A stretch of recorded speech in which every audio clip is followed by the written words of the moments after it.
This is John Jackson Miller, and you're listening to the Star Wars Canon Podcast. May the Force be with you. There are stories about what happened. It's true. All of it.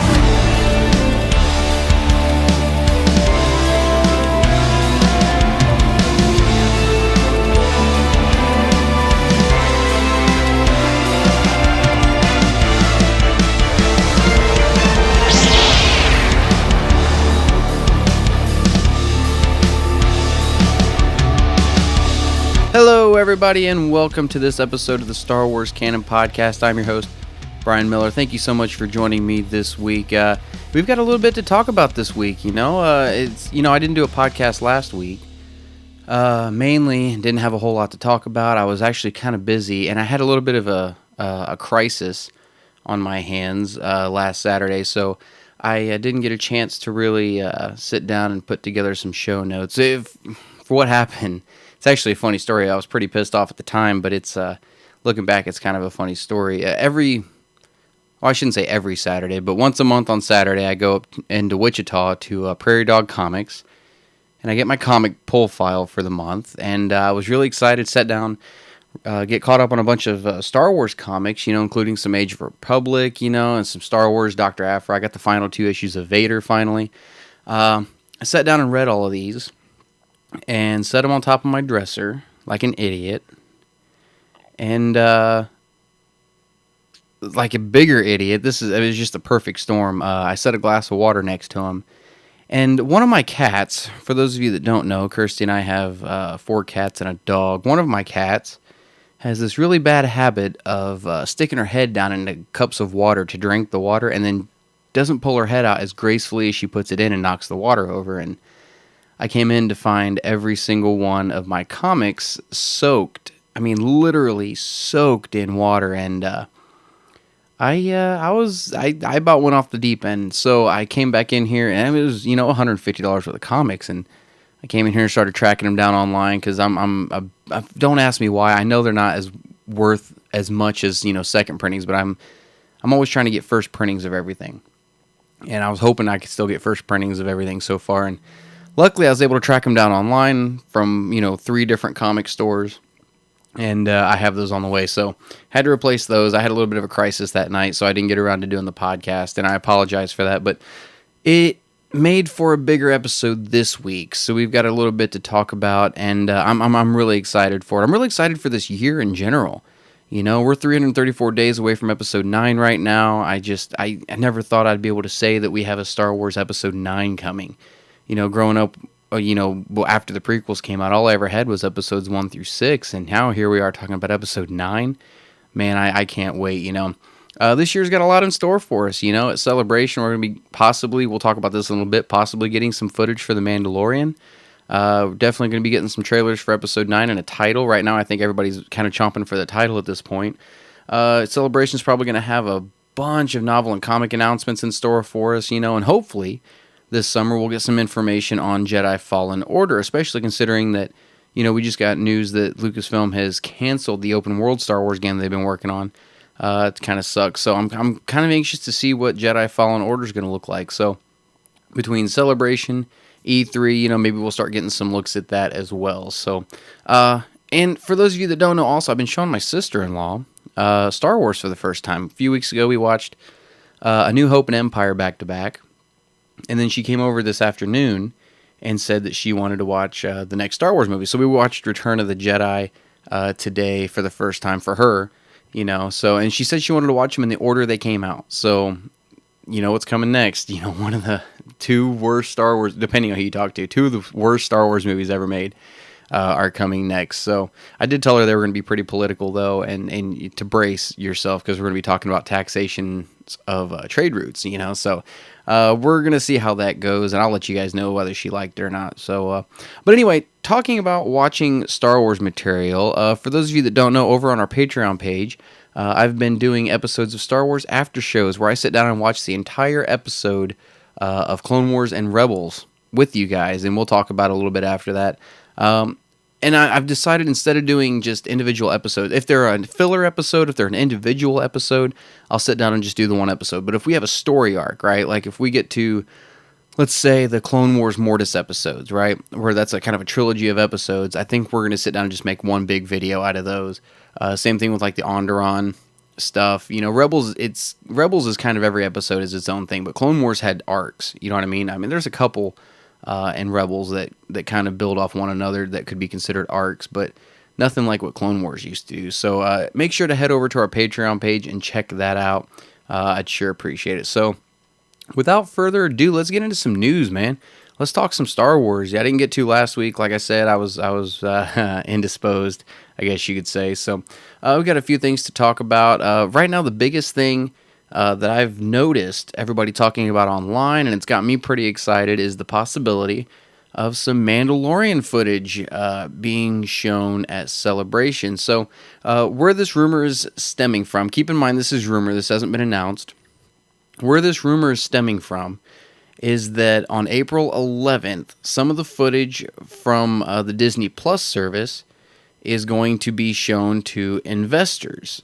So it doesn't necessarily mean we're going to be getting anything at Celebration, but if they're showing it at Celebration, that means they have footage ready. And what better place to show it for the first time than Celebration that very week? All of this is coming from Todd Spangler, who's an editor for Variety Magazine. He put out a tweet the other day that said, quote, Disney says it will demo Disney Plus at its Investors Day on April 11th, including first look at some of the original content for the SVOD service. So SVOD is streaming video on demand. Obviously, it doesn't say anything about The Mandalorian, but original content for the service, obviously, that they're talking about something, or they're talking about The Mandalorian. So very, very excited about that. And it makes a lot of sense that they would be showing the investors, and it makes a lot of sense that they would show it at Celebration.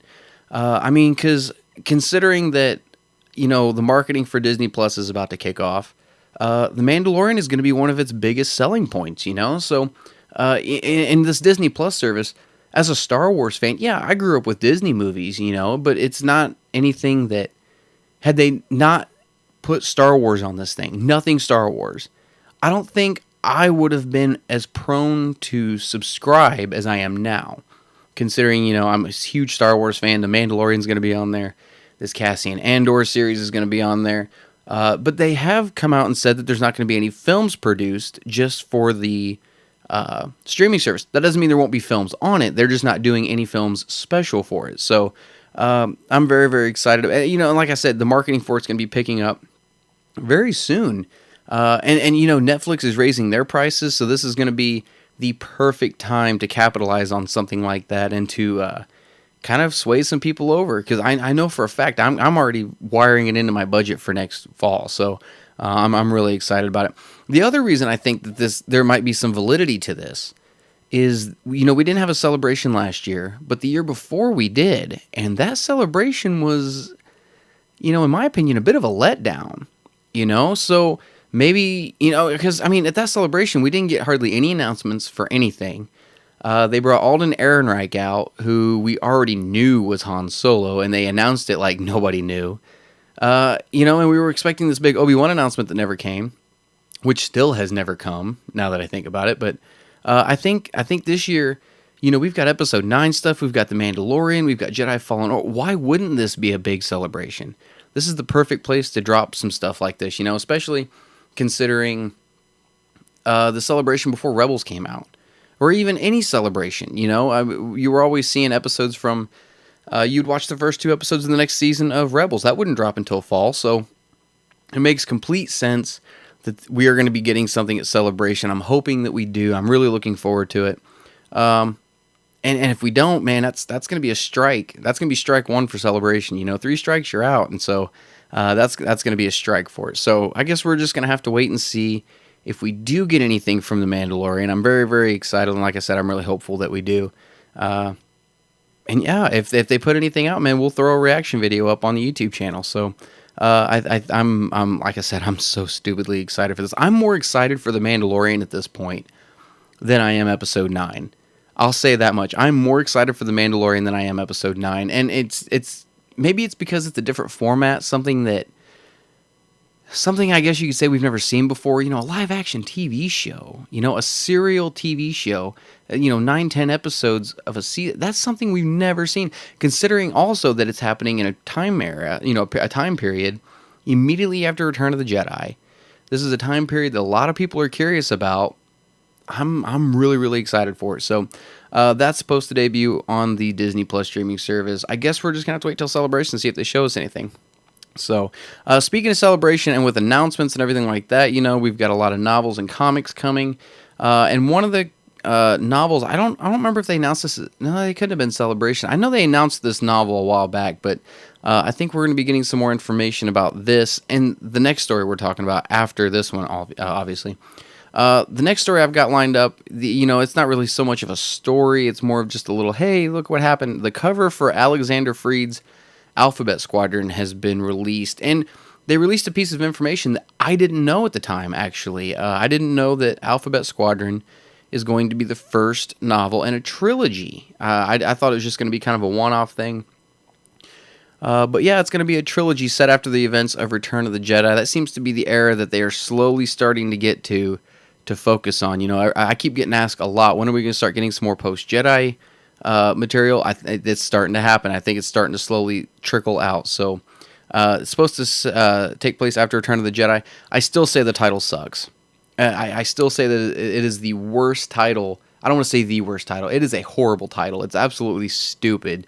But titles don't matter. I mean, look at Heir to the Jedi. Heir to the Jedi is an awesome title. That is a book that I was like, oh, hell yeah, I cannot wait to pick up.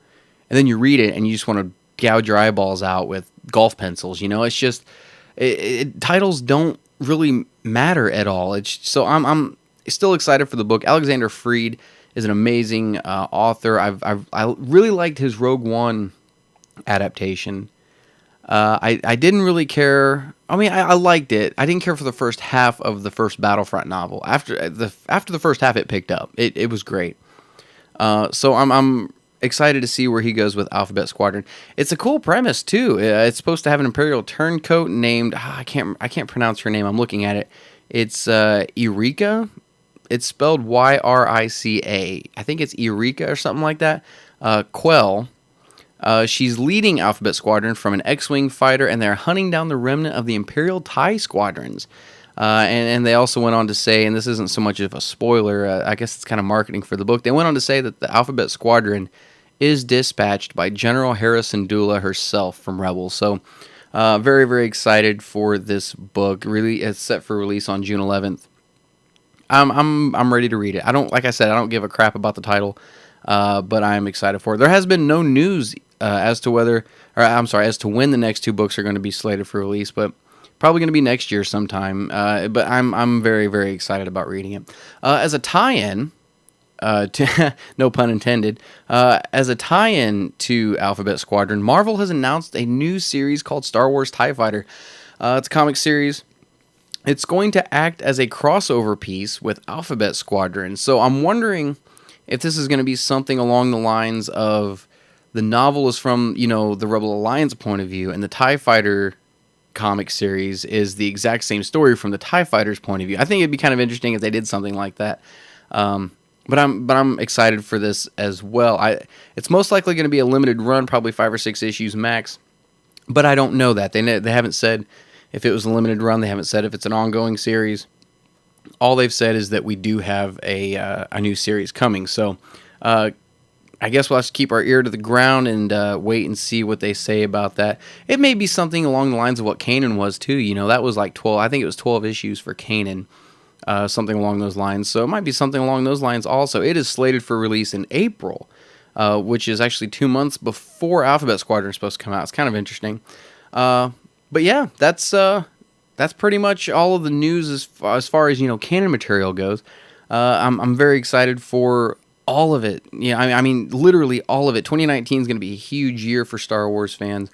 And we're going to be getting a lot of material, And if this year is this crazy, I can't wait until next year to see what it's going to look like, considering they have to make up for the fact we don't have a film next year. So, and then the one other little one-off story I wanted to talk about, really it has no bearing on a whole lot of things. But it's just something I thought was kind of interesting. Thought I'd throw my 2 cents out there on. I guess Adam Driver recently was talking with Deadline and revealed that when he began work on episode 7, J.J. Abrams told him where episode 9 was going to end up.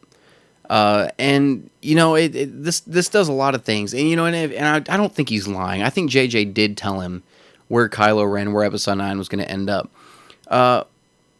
But it does support the idea that there has been a plan all along for this Star Wars trilogy. You know, and even I've been one. I love the new canon. I love what they've done with it. Even I'm one, though, that has said, I don't know. I think they just said, this is where we're starting. This is where we're going to get to. But I think they sat down and said, we don't know how we're going to get there.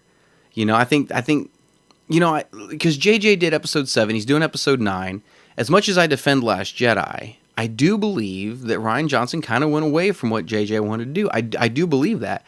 I know JJ still wanted Luke to be the hermit on the island. I know that was all set up. I know JJ still wanted Luke to be kind of, what's the word I'm looking for? Kind of jaded by the Jedi the way he was in episode 8. I don't know if it was to the degree Rian Johnson made it that way, but I do think there were a couple things that Rian Johnson kind of took and ran in a different direction with. But, you know, with JJ coming back for episode 9, this could be his way of bringing everything full circle back to where he originally had the plan, you know. So I'm excited about it, you know, and, you know, maybe that means, I mean, I'm still one to believe that Rey's parents are nobodies, but it's possible that, you know, JJ had a plan from the beginning that her parents were somebody important, could still find that out, you know.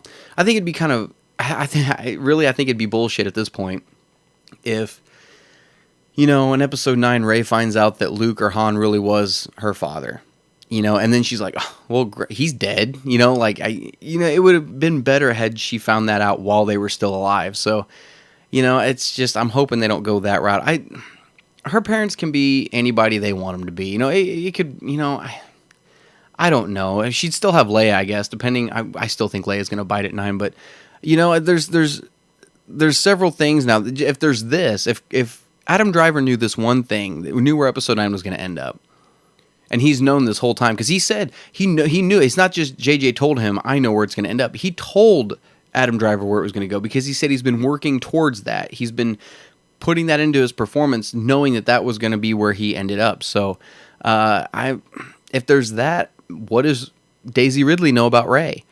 You know, what does Poe Dameron, or what does Oscar Isaac know about Poe Dameron? You know, there's all these pieces now that he may have told everybody what their fate was in the long run. You will know come December. So, what do you guys think? Let me know below. Do you think Lucasfilm had a plan the whole time? Keep it civil, because I know this is one of those things that people really, really opinionated about. So let me know below if you thought they had a plan. If not, what do you think of Adam Driver's comments with Deadline? I'd love to hear your guys' thoughts.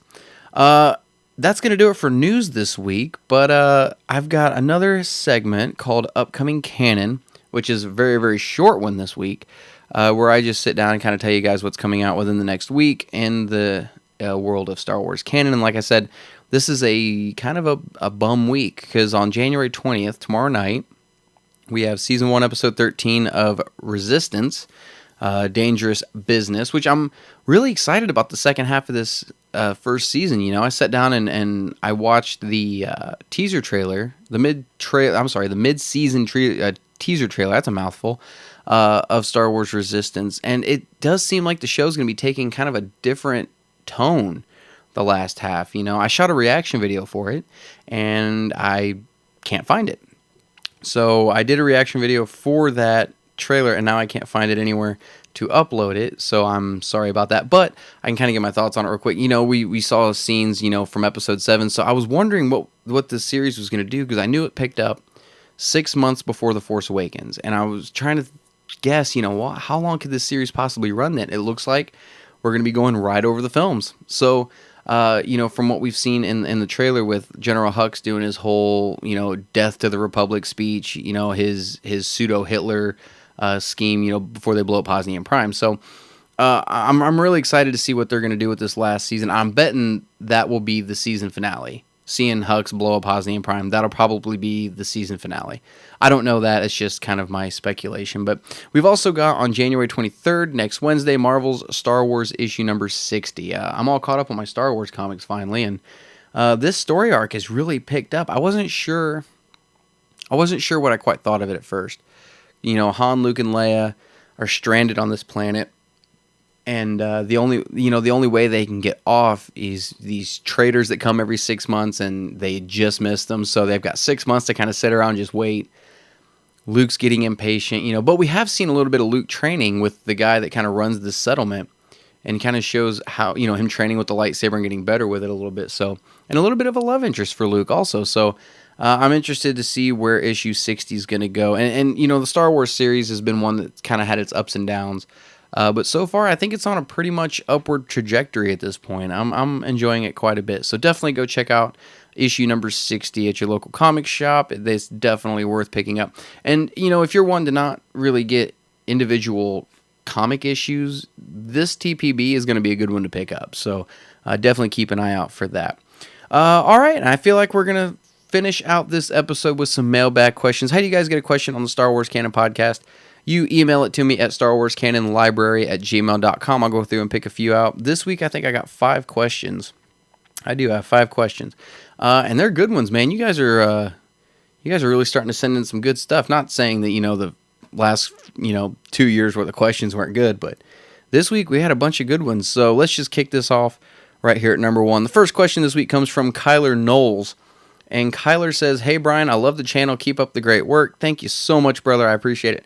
I was wondering, what you would think if the main Star Wars comic went past Empire Strikes Back and Luke was reading Obi-Wan's journal about the Old Republic and have like a 25-issue run set during Old Republic era with characters like Revan and potentially Bane. Thoughts?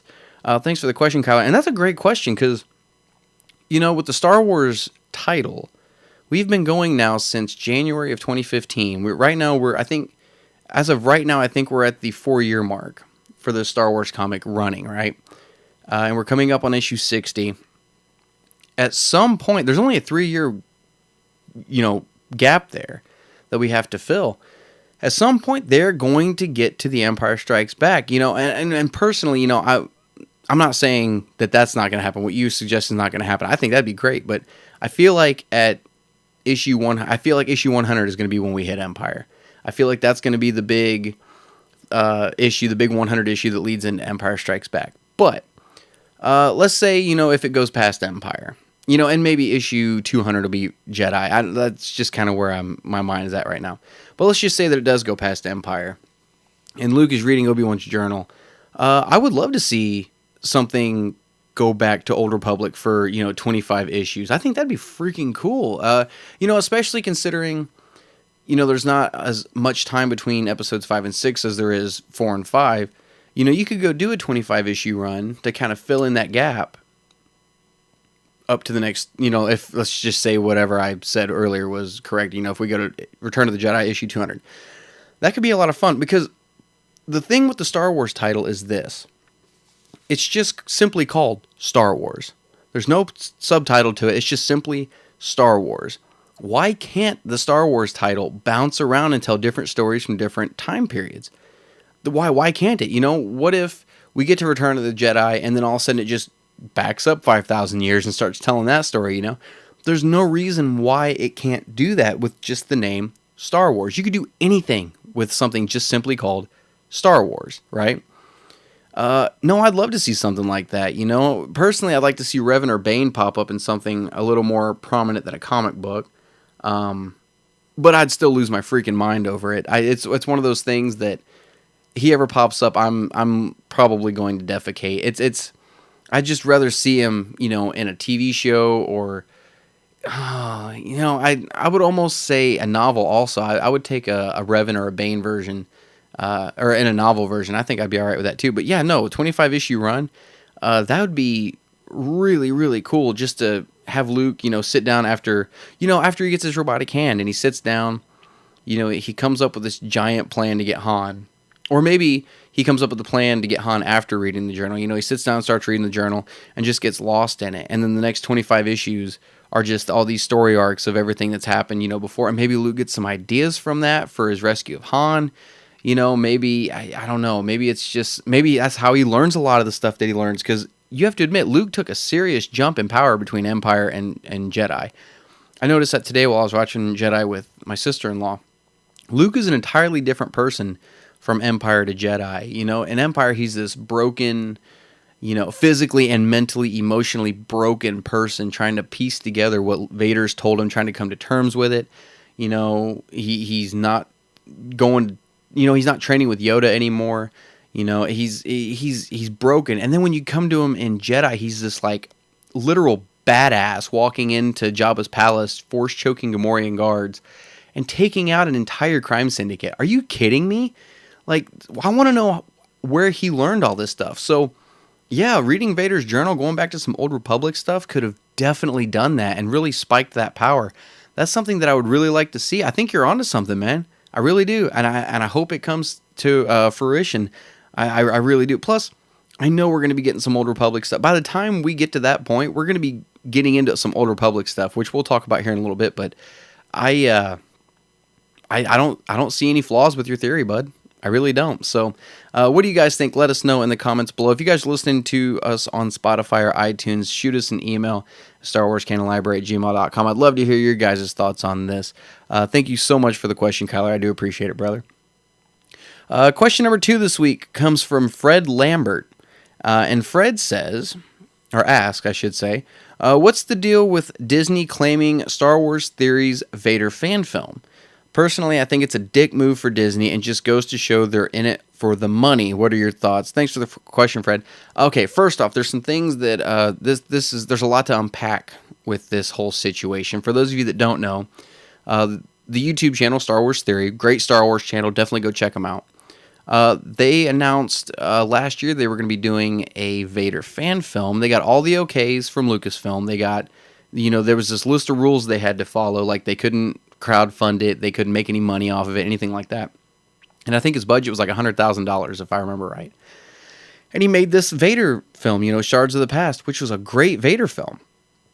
I loved it. I thought it was actually really good. There were a couple things in there that, the Emperor looked, just, God, it looked like a melted, the Emperor always looked like a melted candle, but they really took it to another step with this, this Vader, or this Emperor, and he was wearing penny loafers. But anyway, other than that, it was awesome, and like one of my favorite scenes of it was, when the Emperor is electrocuting Vader and it cuts to the outside of the Star Destroyer and you can see the light flashing out the window. Absolutely awesome. But it was a really good fan film.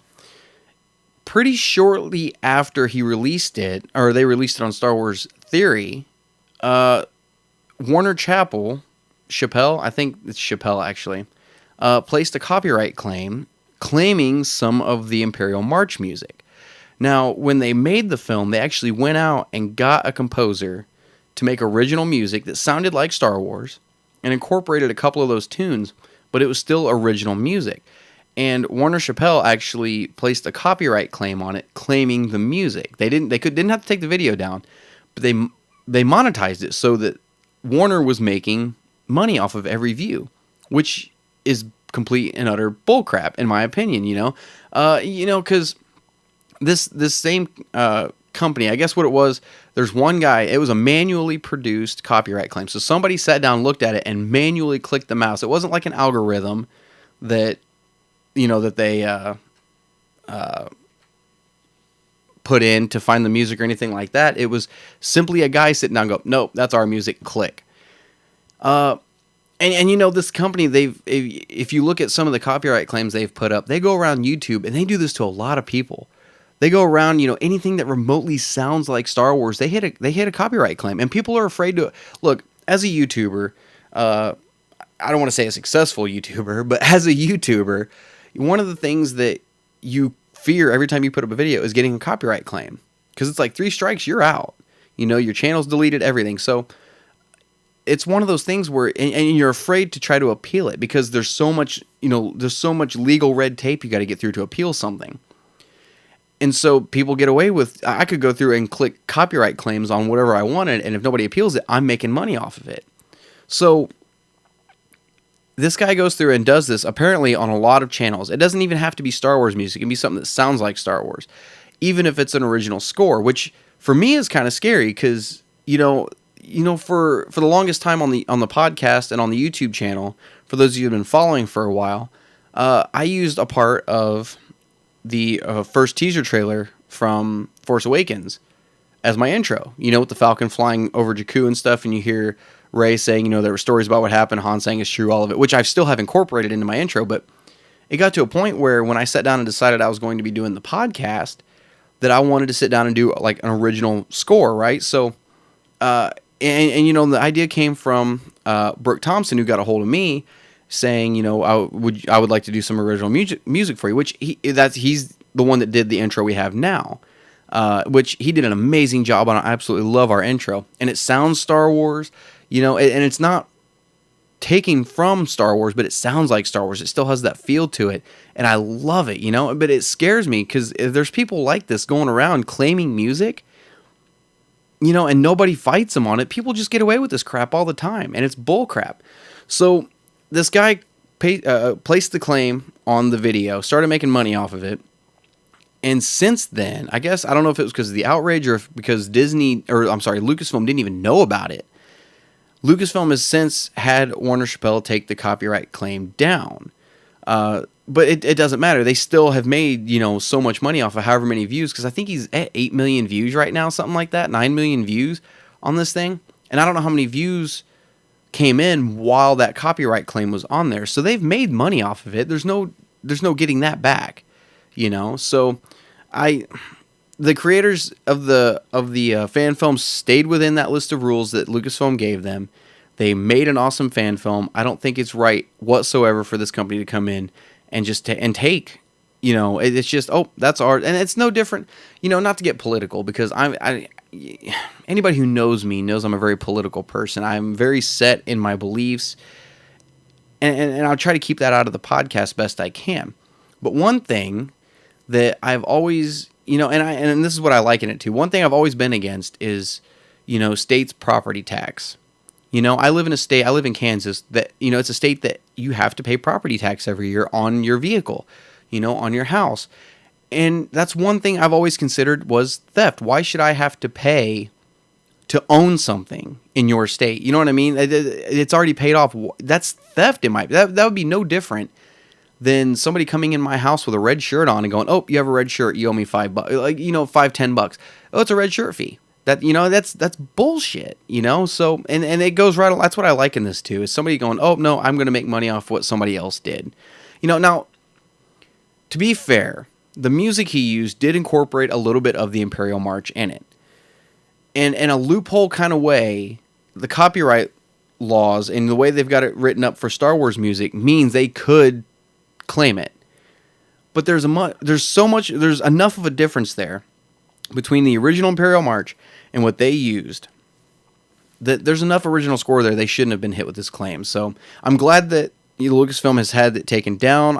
I'm glad they nipped that in the butt as quick as they could.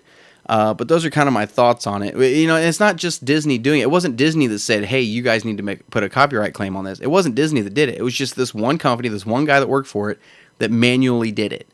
And I'm glad that they were corrected. I'm glad they were set straight. So those are my thoughts on it. Thank you for the question, Fred. I do appreciate it. And it was something I knew somebody was going to ask about, so I didn't throw it into the show notes for a news story. So let me know, guys, what you think of the whole situation with Star Wars Theory, with the fan film.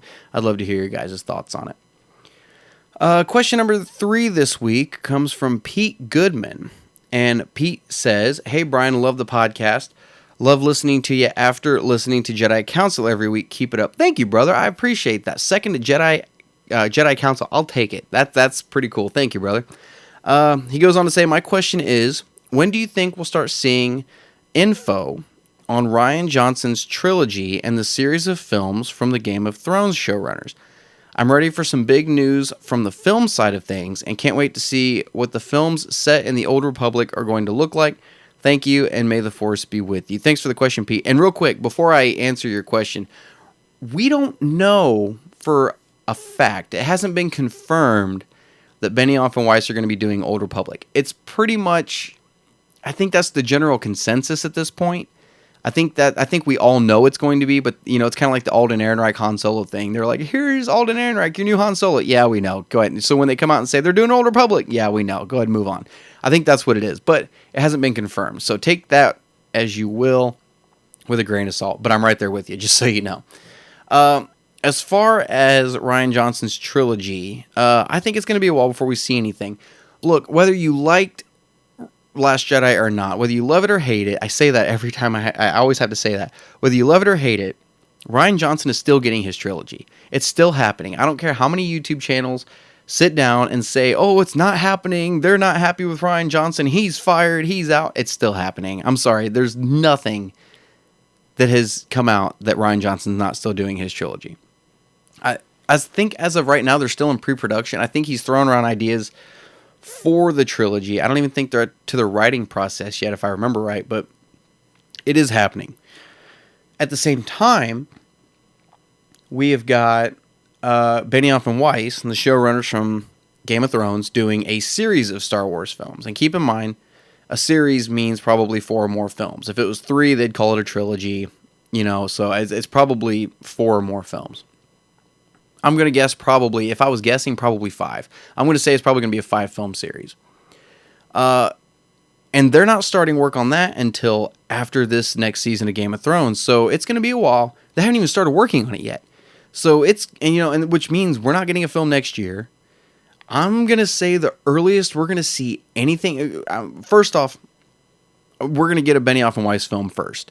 I think we're going to get Benioff Weiss film, then a Rian Johnson film, then a Benioff and Weiss film, Rian Johnson film, so on and so forth.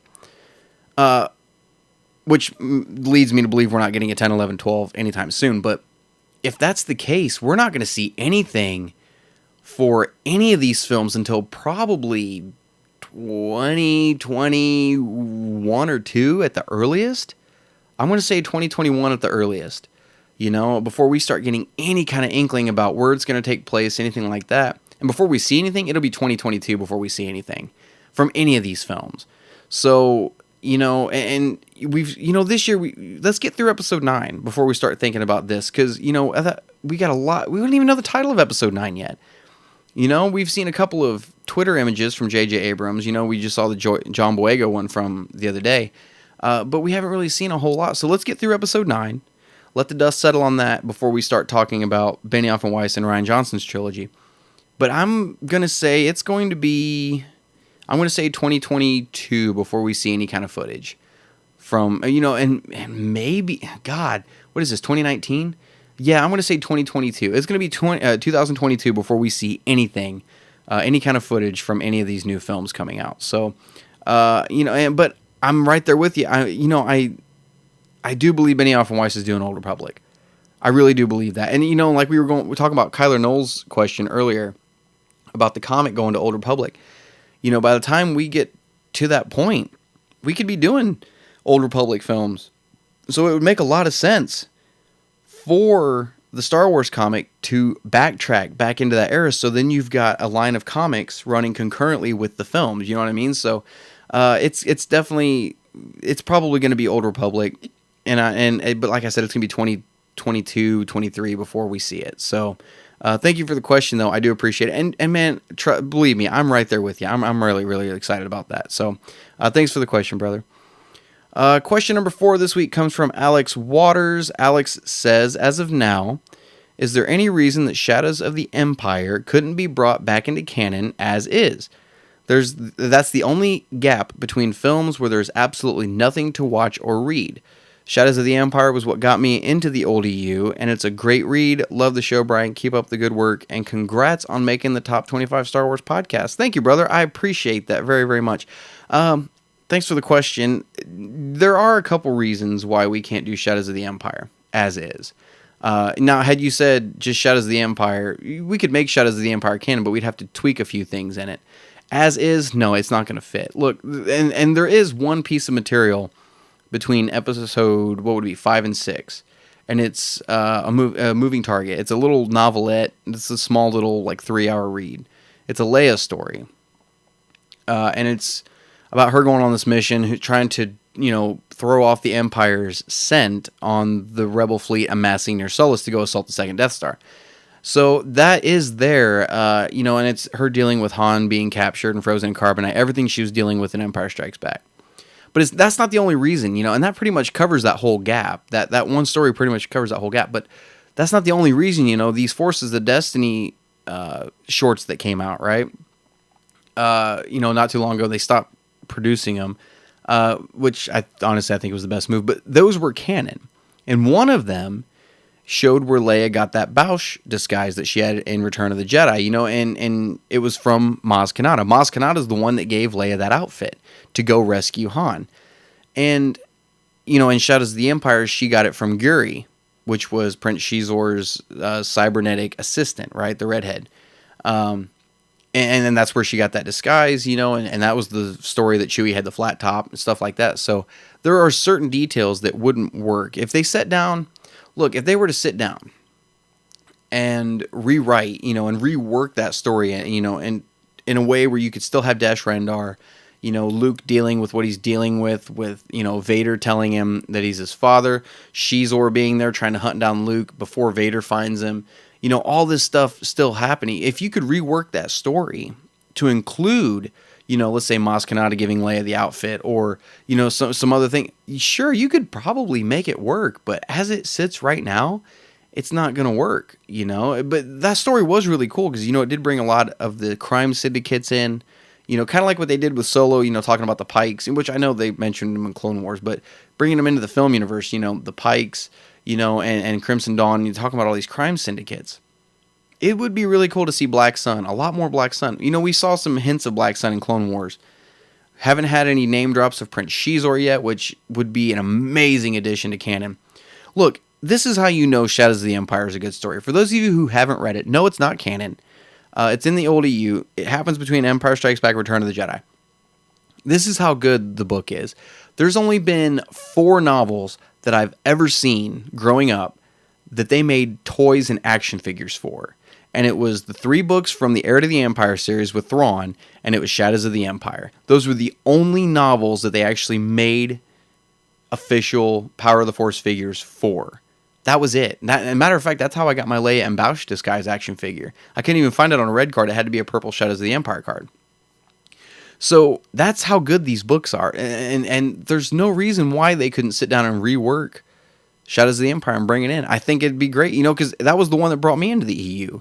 When I was a kid growing up, that was the first one I read also. So I'd love to see it, and I'd love to have a copy of it up around the shelf. I'd love to read it again. That's one of my favorite EU novels. So no, as of now, we can't do, it wouldn't be able to be done. But if they were to sit down and do some serious rework to it and kind of restructure it a little bit and just kind of evolve the story to where it fits a little more with what we have established, sure, I'd love to see it. But you do bring up an interesting point. There's not a whole lot there. We have that one story, which I said pretty much covers everything. But like I said, it's a Leia-centric story. Nine Numb is there, and that's really, that pretty much covers it.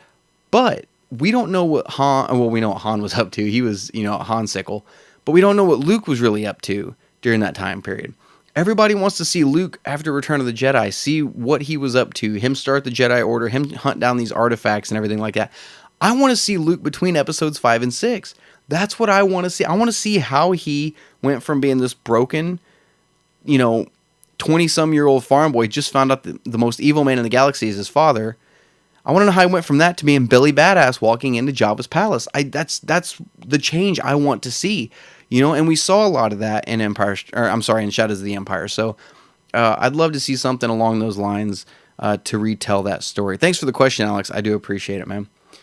And the final question this week comes from Shane Duncan. I think we answered one of Shane Duncan's questions a couple weeks ago, if I remember right. And Shane Duncan says, "Cheers! Thanks for answering my question last week." That pretty much cemented that in, didn't it? No problem, brother. My question this week concerns Marvel and Lucasfilm. I remember when Disney bought Lucasfilm, and everyone was saying that Disney was going to turn Star Wars around the way they did Marvel. Personally, I don't believe they have turned it around as well as they have Marvel, but I can tell that they're getting there. Why do you think this is? How can the same company Make great Marvel films, but bland Star Wars movies. Thanks for what you do, my man. Hey, thank you very much for the question, Shane. And it's a legitimate question. For me personally, I enjoy the new Star Wars films. I'm not one that slams them, because my theories weren't correct or because Mara Jade's not in them. I'm not one of those people. But you're right. I will say this. You are right. I can see where you're coming from with calling them bland Star Wars movies, because I think last week, or the last episode I did, somebody had a question about the Force Awakens Lego game, and they asked why Last Jedi didn't get one. And I said there wasn't enough substance to Last Jedi to make a full Lego game out of. Now, don't get me wrong, I like Last Jedi, but I don't feel like enough happened. You know what I mean? So, and when I had Chris Stolle on, one of the biggest things that I said these new films was missing is that sense of wonder that the old films had, that the original trilogy had. And maybe it's because I've grown up, and whatnot, but it's just because I don't feel like they have that same sense of wonder. And when you talk about Marvel, that's obviously a juggernaut of itself, right? When you start talking about which film in the franchise is going to make more money this year, Avengers 4 Episode 9, and I go and I say Avengers 4, Marvel is a force to be reckoned with against Star Wars. It really is, and you're right, they're from the same company. But here's the difference between Marvel and Star Wars, Marvel and Lucasfilm, if you will. With Star Wars, when Disney bought Lucasfilm, when they sat down, they already had 6 films and an entire TV series, Clone Wars, that they had to work with. They already had this established lore that they had to stick with, that they had to build off of. With Marvel, they started an entire clean slate in 2008 with Iron Man. Now, granted, they did have source material, the comics, that they could pull from, but nothing said that they had to stick to it. With Star Wars, they had to stick to what was already there. With Marvel, they had more freedom to do what they wanted to do. And, with Star Wars, now we're learning that there may have been a plan, but I don't think it was to the degree of what they did with Marvel. Because with Marvel, they brought Kevin Feige on. When they did the first Iron Man film in 2008, they sat down and, he's said in interviews, what they did was they had this big long-term plan. They said they wanted to get from point A, which was, Iron Man, to point, E, which was Avengers Endgame. That was where they wanted to get to. But they were going to take baby steps, break it into phases, right? Phase 1, 2, and 3. So they focused on phase 1. They said from Iron Man to the end of phase 1, we want to introduce Thanos at one point and get to the Avengers. So they had one plan, and then they had a plan for phase 2, then they had a plan for phase 3, which was the entire plan from Iron Man to Endgame, which is what they should have done with Star Wars. But they couldn't really, they could have made this giant plan, right? But you have to have certain details pay homage to what has come before. And not to mention, I know they're the same demographic. Marvel fans, comic book movie fans and Star Wars fans, they're the same demographic, but they are two completely different beasts. All right, if you mess up a Marvel movie, okay, cool. There's another one coming out in 4 months that we're going to go see anyway, right? If Captain Marvel comes out in March and it sucks, so what? Next month we get Avengers Endgame. With Star Wars, man, you mess up one movie. Look at what happened with Last Jedi. Right? Now, I'm not saying they messed that one up, but I'm just saying the perception that people had that it was messed up, that pretty much ruined a brand. You know what I mean? People not liking Last Jedi caused Solo to fail, which is this, with Marvel, if one movie sucks, you're going to go see the next one anyway. With Star Wars, that's not the case. These are two completely different juggernauts. They're two different beasts, And I've said it before, Star Wars fans are a very volatile bunch. They're a bunch of fans, and I include myself in that as well. I'm a Star Wars fan. Star Wars fans are a volatile bunch where if you mix the wrong chemical mixture the wrong way, or you shake it just the wrong way, left or right, it explodes. And, it has a lot to do with the world we live in now compared to what the world was like when we started the Marvel movies. But I personally feel like I should have known when they said they were going to make new films that they weren't going to capture lightning in a bottle again, which was the classic trilogy. I should have known. Now, don't get me wrong. I did like Force Awakens. I do believe that kind of Force Awakens to me restored Star Wars back to its former glory. I don't think Force Awakens was as good as the original trilogy, but I think it fit very well with it. I think it showed everybody, hey, you know, I know with the prequels, 3 strikes, you were out. We're giving it another shot. We're going to go back to what made Star Wars. You know, reintroduce Han Solo, Princess Leia, C3, you know, these characters again. So it's one of those things that I don't know, man. It's Marvel. Like, people love Marvel films so much too, right? Look at this. So if, you know, Justice League came out, right? And I, granted, DC has had a hard time getting traction for their expanded universe, right? They've had a hard time doing that. And I think it's because they were trying to play catch up with Marvel. But we're at the point now. I mean, I know Aquaman just made $1 billion, but look at like Wonder Woman, right? I know a lot of people, or not Wonder Woman, Justice League. I went and saw Justice League. I enjoyed it. I did like Justice League, and I've been called a DC fanboy because of that. I'm not. I like the Marvel movies better, but I did like Justice League. But we live in a world now where Marvel has set the bar so goddamn high that people look at a DC movie, oh, Batman's, or, you know, or let's just say Justice League's coming out. Cool. Oh, it's not a Marvel movie? Pff, I don't care. You know what I mean? Nobody cares about a superhero movie now unless it has that Marvel Studios banner on it. You know, and it should be the same way with Star Wars. But like I said, Star Wars fans are their own beast. They're just, I don't know what it is. You know, sometimes I'm embarrassed to be called a Star Wars fan. You know, and look, one of the biggest things that I've seen just recently too, you know, I don't want, on Facebook, they released the mid-season teaser trailer for season 1 of Resistance, right? And so I remember somebody commented on it and said, please stop this show. That's all it said. Please stop this show. What does it hurt for the show to exist? Just don't watch it. You know, it's not everything the Lucasfilm comes out with has to be geared towards adults. Why can't kids have their own branch of Star Wars?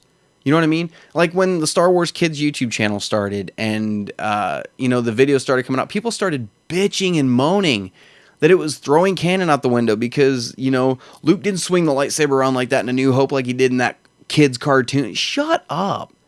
You know what I mean? It's just not everything is for adults. You know, why can't kids have their own branch of Star Wars? There's nothing wrong with that. It's just Star Wars fans, and I don't mean everybody, but the majority of Star Wars fans, I should say, are just spoiled. You know, they want what they want. They want their theories to come true. They want the EU brought back, you know what I mean? Which they, you know, and people complaining the new canon has so many holes in it. Well, the EU had more holes than you think it does, to be honest. You know, it's just so, but you don't hear people complaining about Marvel movies. You know, it's I don't know. It's just Star Wars is its own thing. Star Wars has been this thing for 40 some odd years. Marvel's been around what? You know, oh, I should say Marvel Studios. What, 11 years? Going on 11 years now? It's one of those things, like I said earlier, and it's the last time I'm going to repeat myself. With a Marvel movie, oh, so what? We got a new one coming out in 3 months. Big deal. You know, Star Wars, you've got to be kidding me. I cannot believe they messed this movie up. Are you freaking kidding me? You know, and maybe it's because of the frequency the films are coming out. Maybe that has something to do with it too, now that I think about it. You know, Marvel movies, you get, what, 3 a year? Star Wars movies, you get 1 a year. You know, that might have something to do with it too. You know, you wait all year for this one movie, and if it's not what you want, you got to wait another year for another movie. You know, with Marvel, it's, oh, that movie wasn't great. Well, next month we got another one. So they're two completely different beasts. That's all I'm going to say. That's why I think the difference is. But you know, if this whole Adam Driver thing is correct, right? If JJ had a plan from when he did Force Awakens to the end of Episode 9, if that's the case, obviously people are going to write off Last Jedi as, you know, their worst Star Wars movie, their least favorite Star Wars movie. But I think JJ is going to bring it home. I really do. So time will tell. Hell, man, 11 months from tonight. Actually, 11 months from tonight, we'll be getting ready to watch it. Oh my God, it just sank in how close it is. I cannot wait. So I think that's going to do it for this episode of the Canon Podcast. Thank you so much for the question, Shane. I do appreciate it. Thank you, everybody, for sending in questions. I love sitting here talking Star Wars with you guys. Hey, make sure to check out the Facebook page. It is facebook.com/Star Wars Canon Podcast. You know, lately I've been doing these polls on Facebook, putting two characters side to side and having you guys vote on which one would win in a fight. I put this big bracket together. I should say I had a computer put the big bracket together. Some of the fights have been kind of weird, but some of them are pretty good. So I've got a new one up on the Facebook page. Make sure to go check that out. Give us a like there so you'll know when there's new episodes of the Canon Podcast available, when we're putting out new polls, and just news in general. So make sure to check out the website. Also, it is where you can find this podcast. It is StarWarsCanonPodcast.com. And, make sure to check out the YouTube channel if you guys are listening on Spotify or iTunes. It is just youtube.com/C/Star Wars Canon Podcast. I don't know why they have to throw that C in there, but definitely go check that out. Give us a subscribe and hit that notification bell so you'll know when there's new episodes. And if you're listening on Spotify or iTunes, make sure to give us a follow or a subscription.